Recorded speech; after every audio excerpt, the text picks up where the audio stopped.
शाम हो गई थी। प्लेटफॉर्म की बत्तियां जल उठी। इस दौरान मैं 3 बार काउंटर पर खड़ा चाय पी चुका था। खुदा खुदा करके एक खाली ट्रेन प्लेटफॉर्म पर आकर रुक गई। उस वक्त तक झांसी दिल्ली की तरफ जाने वाले काफी मुसाफिर प्लेटफॉर्म पर अपने अपने सामान और माल असबाब के साथ आकर जमा हो गए थे। गाड़ी के लगते ही मुसाफिरों ने खाली डिब्बों पर हल्ला बोल दिया, मगर खाली डिब्बे ज्यादा नहीं थे। मैं भी एक निस्बतन खाली डिब्बे में आकर बड़े आराम से खिड़की वाली सीट के पास बैठ गया। ये गाड़ी शुरू से ही पैसेंजर ट्रेन बन गई। रास्ते में छोटे से छोटा स्टेशन भी आता तो वहाँ खड़ी हो जाती और देर तक खड़ी रहती। इस ट्रेन ने मुझे अगले दिन रात के 10-11 बजे झांसी पहुंचाया। प्लेटफॉर्म पर उतरकर मैंने खुदा का शुक्र अदा किया। किताबों वाले स्टॉल पर जाकर अखबार खरीदे। हर अखबार में मडघाट पर फौजी ट्रेन की खबर नुमाया सुर्खियों के साथ छपी हुई थी। हर अखबार ने फौजी जराये के मुताबिक यही लिखा था कि ये काम कश्मीरी मुजाहिदीन का है और शहरी पुलिस और मिलिट्री पुलिस इस ट्रेन की तबाही के जिम्मेदार तखरीबकारों यानी कश्मीरी मुजाहिदीन की तलाश में जगह जगह छापे मार रही है। मुजरिमों को बहुत जल्द गिरफ्तार कर लिया जाएगा। रेलवे स्टेशन पर भी जगह जगह मिलिट्री पुलिस के जवान नजर आए।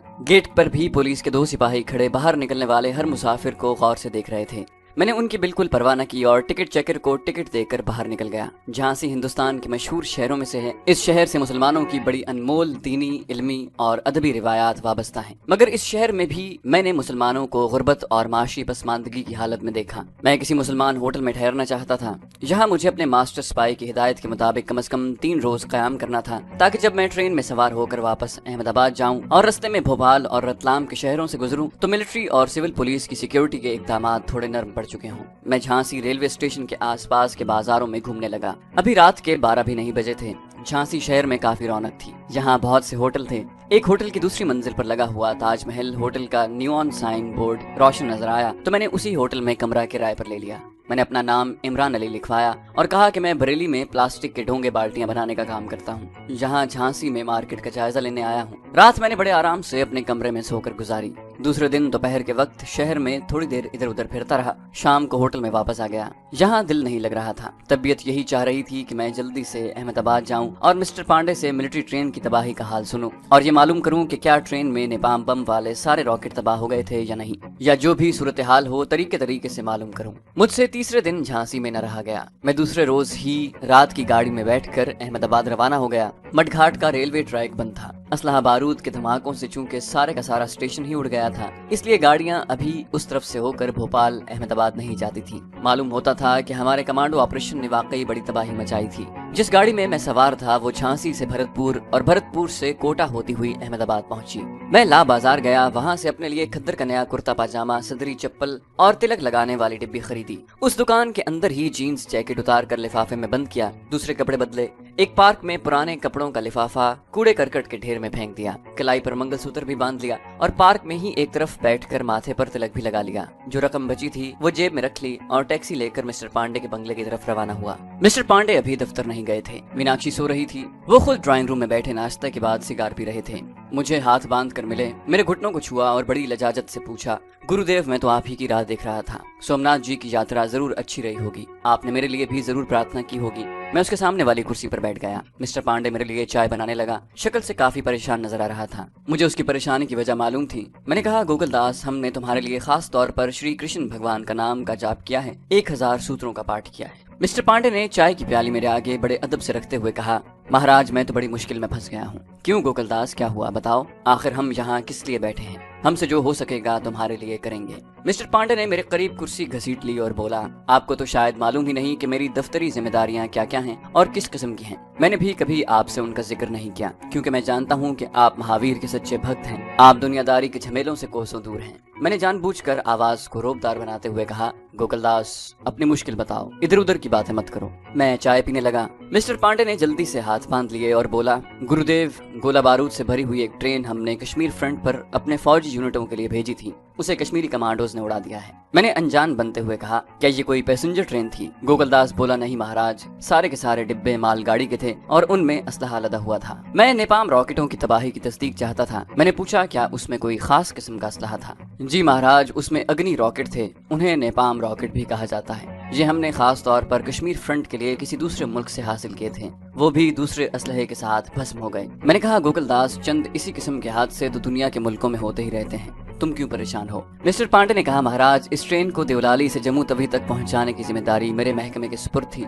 मेरे महकमे का एक खास सिक्योरिटी स्टाफ भी साथ जा रहा था। महाराज ऊपर पंजाब और जम्मू कश्मीर में तो इस किस्म के धमाके होते रहते हैं, लेकिन हमारे प्रांत में ऐसा पहली बार हुआ है कि कश्मीरी कमांडोज ने भोपाल और झांसी के दरमियान किसी फौजी गाड़ी को उड़ा दिया हो। महाराज मडघाट के स्टेशन पर तो बड़ी तबाही हुई है, स्टेशन का नामो निशान बाकी नहीं रहा। आपको शायद मालूम न हो महाराज कि हमारा महकमा सेंट्रल नेशनल सिक्योरिटी का बड़ा इंपॉर्टेंट महकमा है और खास प्रधानमंत्री इंदिरा जी के मातहत है। ऊपर तो तूफान मच गया हुआ है, मेरे खिलाफ भी इंक्वायरी शुरू हो गई है। गोकुलदास की आवाज मजीद बुझ गई। बोला, मैं अपनी तरक्की की फिक्र में था और यहाँ मेरी नौकरी और मेरे पूरे सरकारी करियर की साख खतरे में पड़ गई है। महाराज प्लीज मेरे लिए कुछ कीजिए, नहीं तो न सिर्फ ये कि मुझे नौकरी से डिसमिस कर दिया जाएगा, बल्कि मेरी पेंशन भी जब्त हो जाएगी और सारी जिंदगी के लिए बदनामी का दाग मेरे माथे पर लग जाएगा। मैं मुतमईन हो गया। हम जो चाहते थे वैसा ही हुआ था। मैंने मिस्टर पांडे को झूठी तसल्ली देते हुए कहा, गोकुलदास तुम चिंता मत करो, हमसे जो हो सकेगा तुम्हारे लिए करेंगे। हम भगवान शिव जी के चरणों में खुद तुम्हारी अरदास पेश करेंगे। मिस्टर पांडे मेरी शुभ दबाजियां देख चुका था, जिनको वो मेरी करामतें समझ रहा था। मेरे घुटनों पर हाथ रख कर कहने लगा, महाराज मेरी लाज रख लें, मुझे बर्बाद होने से बचा लें। मैंने देखा कि उसकी आंखों में आंसू भर आए थे। मैंने एक खास मकसद जहन में रखते हुए उसे कहा, तुम्हें कह दिया ना कि चिंता मत करो, सब ठीक हो जाएगा। हम तुम्हारे लिए भगवान शिव जी का खास चिल्ला करेंगे। आइंदा अगर कोई इस किस्म की जिम्मेदारी तुम्हारे सर पर पड़ने वाली हो तो हमें खबर कर देना, हम तुम्हें बचा लेंगे। मेरा तीर ठीक निशाने पर जाकर लगा था। मिस्टर पांडे ने मुझे हमारे अगले कमांडो ऑपरेशन का टारगेट खुद ही बता दिया। कहने लगा, महाराज मुझसे गलती हो गई कि आपको कुछ न बताया, वरना ये दिन न देखना पड़ता। अब अगले महीने के पहले हफ्ते में किसी रोज हमारा एक बहुत बड़ा माल बरदार बहरी जहाज इसराइल की किसी बंदरगाह से कोबरा जंगी हेलीकॉप्टरों की पूरी खेप और मीडियम फील्ड तोपें लेकर द्वारका की बंदरगाह पर आकर लगेगा। अगर इस दौरान मुझे नौकरी से छुट्टी न मिल गई तो उसकी सिक्योरिटी की जिम्मेदारी भी मेरे महकमे के सुपुर्द होगी। मगर महाराज पहले आप मुझे इस मुश्किल से बचाएं जिसमें मैं फंस चुका हूँ। मिस्टर पांडे ने मुझे बहुत बड़ा टारगेट दे दिया था। मैंने अपनी मालूमात के लिए उससे पूछा। हम अंग्रेजी में बातें कर रहे थे, बीच बीच में कभी कभी वो हिंदी बोलने लग जाता। मैं अंग्रेजी में उससे ज्यादातर इसलिए बात करता कि अगरचे मैं हिंदी पूरी तरह जानता था, मगर किसी वक्त मेरे मुंह से फारसी और अरबी का कोई लफ्ज न निकल जाए। मैंने उसे पूछा, गोकुलदास हिंदुस्तान एक गरीब मुल्क है, मुझे बताओ कि हमारी हुकूमत आखिर इतना दौलत खर्च करके ये असलहा क्यों मंगवा रही है? हमारी पाकिस्तान से कोई जंग तो नहीं लगी? पांडे कहने लगा, महाराज आपको तो मालूम ही है कि कश्मीर पर हमने वहाँ के कश्मीरी मुसलमानों की मर्जी के खिलाफ कब्जा कर रखा है। कश्मीरी मुसलमान हमारे गैर कानूनी कब्जे के खिलाफ लड़ाई लड़ रहे हैं, जो एक किस्म का धर्म युद्ध होता है। वहाँ हमारी फौज भी आजिज आ गई है। हम ये सारा असलहा कश्मीरी फ्रंट पर कश्मीरी मुसलमानों के खिलाफ इस्तेमाल करने के लिए मंगवा रहे हैं, क्योंकि महाराज कश्मीर हमारे हाथ से निकल गया तो पूरा मशरकी पंजाब भी हमारे पास नहीं रहेगा। सिख वहाँ फौरन खालिस्तान बना लेंगे। वो हाथ जोड़कर सीधा होकर कुर्सी पर बैठ गया। कहने लगा, गुरुदेव मुझ पर बड़ी भारी बिपता आन पड़ी है, मुझे इस बिपता में से निकाल लीजिए। मैं सारा जीवन आपके चरणों में गुजार दूंगा। मैंने कुर्सी से उठते हुए मिस्टर पांडे के सर पर हाथ रखते हुए बड़े जलाल से कहा, तुम्हें कुछ नहीं होगा गोकुलदास, कुछ नहीं होगा, हम तुम्हारी रखवाली करेंगे। अब हम ऊपर वाले कमरे में आराम करने जा रहे हैं। मैंने अपने कमरे में आकर सबसे पहला काम ये किया कि खुफिया जगह पर छुपाए हुए सिगरेट लाइटर ट्रांसमीटर को निकाल कर देखा। वो अपनी जगह पर महफूज पड़ा था। इस दौरान नीचे ड्राइंग रूम के टेलीफोन में लगा हुआ मेरा माइक्रोफोन भी अपनी जगह पर मौजूद था। मैंने उठाकर कान से लगाया। ड्राइंग रूम में बाहर की आवाजों की भिनभिनाहट साफ सुनाई दे रही थी। मेरा ब्रीफकेस जिसमें मेरे काफी रुपए बंद थे अलमारी के एक खाने में बिल्कुल महफूज पड़ा था। मैंने चाबी लगाकर उसे भी खोल कर देखा। सारे करेंसी नोट मौजूद थे। इतने पैसे ही कम हुए थे जितने मैं निकाल कर ले गया था। यहाँ मेरी किसी चीज को किसी नौकर वगैरह का हाथ लगाने का सवाल ही पैदा नहीं होता था। घर के सब नौकरों वगैरह को मालूम था कि मैं अंतर्यामी संत साधु हूँ। मुझे एक एक बात का पता चल जाता है। मैं ये खबर अपने स्पाई करीम भाई तक पहुंचाने के लिए बेताब था कि अगले महीने के पहले हफ्ते भारत का एक माल बरदार बहरी जहाज, जंगी हेलीकॉप्टर और मीडियम फील्ड तोपों की भारी खेप लेकर द्वारका की जेटी पर लगने वाला है। उसको मैं मिस्टर पांडे के बंगले से रेडियो ट्रांसमीटर पर यह खबर नहीं सुना सकता था। यहाँ से उसे फोन भी नहीं कर सकता था। मुझे बाहर किसी महफूज जगह से उसको टेलीफोन करके दिन या रात के वक्त मुलाकात का कोई वक्त तय करना था। मैंने सोचा कि मुझे टेलीफोन करने के लिए मीनाक्षी के साथ गाड़ी में बाहर निकलना चाहिए। इस तरह मैं निगरानी करने वालों की नजरों से बच सकता था। एक ख्याल ये भी था कि फौजी ट्रेन की तबाही के बाद मिस्टर पांडे की आला सतह पर इंक्वायरी शुरू हो गई है। ऐन मुमकिन था कि कोठी के बाहर मामूल की ड्यूटी पर बैठे हुए सीक्रेट सर्विस के आदमियों को अलर्ट कर दिया गया हो और अब वो हंगामी बुनियादों पर मेरी निगरानी शुरू कर दें। अब मेरा इस बंगले से अकेला निकलकर सिवाय किसी मंदिर के दूसरी जगहों पर जाना खतरनाक साबित हो सकता था। मिस्टर पांडे की ज़बानी मुझे मालूम हो चुका था कि मीनाक्षी अभी अपने कमरे में ही है। वो रात को डांस सेंटर से देर से आई थी। मैंने टेलीफोन का रिसीवर उठाकर मीनाक्षी के कमरे का नंबर डायल किया। वो अपने बेडरूम में ही थी। मेरी आवाज सुनकर खुश होकर बोली, गुरुजी आप कब आए? पिताजी तो आपके आने का बड़ी बेचैनी से इंतजार कर रहे थे। उसने फिक्रमंद होकर कहा, डैडी बहुत परेशान है गुरुजी, उनके खिलाफ इंक्वायरी शुरू हो रही है। मैंने कहा, मुझे तुम्हारे डैडी ने सब कुछ बता दिया है। मैं उनके पास से ही उठकर अपने कमरे में आया हूँ। मीनाक्षी ने इल्तिजा भरे लहजे में कहा, गुरुजी प्लीज मेरे डैडी को इस परेशानी से बचा लें। मैंने कहा, तुम बेफिक्र रहो, मुझसे जो हो सका वो करूंगा। भगवान ने चाहा तो तुम्हारे डैडी पर कोई हाथ नहीं डाल सकेगा। हाँ, मैंने इस वक्त तुम्हें इसलिए फोन किया है कि मुझे महंत जी से मिलने मंदिर जाना है। उनके लिए सोमनाथ मंदिर के बड़े पंडित जी का एक खास संदेशा लाया हूँ। तुम ऐसा करो कि मुझे अपनी गाड़ी में मंदिर तक छोड़ाओ। थोड़ी देर बाद मीनाक्षी के साथ गाड़ी में बैठा नारायण जी के मंदिर की तरफ जा रहा था। बंगले से निकलते वक्त मैंने सामने वाले शीशे में से पीछे निगाह डाली थी। मुझे सामने दरख्त के पास एक आदमी उठकर दूसरी तरफ जाता दिखाई दिया था। अब मजीद मोहतात रहने की जरूरत थी। ये सीक्रेट सर्विस का आदमी भी हो सकता था। मुमकिन है पुलिस की कोई खास गाड़ी कहीं करीब ही मौजूद हो और वो उसमें बैठकर मेरे ताक़ुब में आए। मिलिट्री एमुनेशन की ट्रेन की तबाही और मिस्टर पांडे के खिलाफ ऊपर की सतह की इंक्वायरी शुरू हो जाने के बाद खुफिया पुलिस के ये इकदामात बिल्कुल ज़ाब्ते के मुताबिक थे। मीनाक्षी मुझे मंदिर के दरवाजे तक उतार कर चली गई। मैं मंदिर के बड़े कमरे में महावीर की बड़ी मूर्ति के पास कुछ देर आंखें बंद करके बैठा रहा। मेरे हाथ माला के दानों पर चल रहे थे, मगर जहन कुछ और सोच रहा था। किस तरह बाहर निकलूं और कहां जाकर मास्टर स्पाई करीम भाई से फोन पर राब्ता करूं। अब मुझे ये धड़का लगा रहता था कि कहीं अचानक पुलिस आकर मिस्टर पांडे के बंगले में मेरे कमरे की तलाशी न शुरू कर दे। वो नेशनल सिक्योरिटी के नाम पर ऐसा कर सकती थी। तलाशी लेने की सूरत में मेरा सिगरेट लाइटर वाला रेडियो ट्रांसमीटर बरामद हो सकता था। वो मेरे गैर मुल्की जासूस होने का बहुत बड़ा सबूत था। मगर ये खतरा तो बहरहाल मुझे मोल लेना ही था। मैं कोई पौन घंटा वहां बैठा रहा, फिर उठकर मूर्ति के कदमों को छूकर हाथ आंखों के साथ लगाए और आहिस्ता आहिस्ता टहलता हुआ मंदिर के अकबी दरवाजे की तरफ बढ़ा।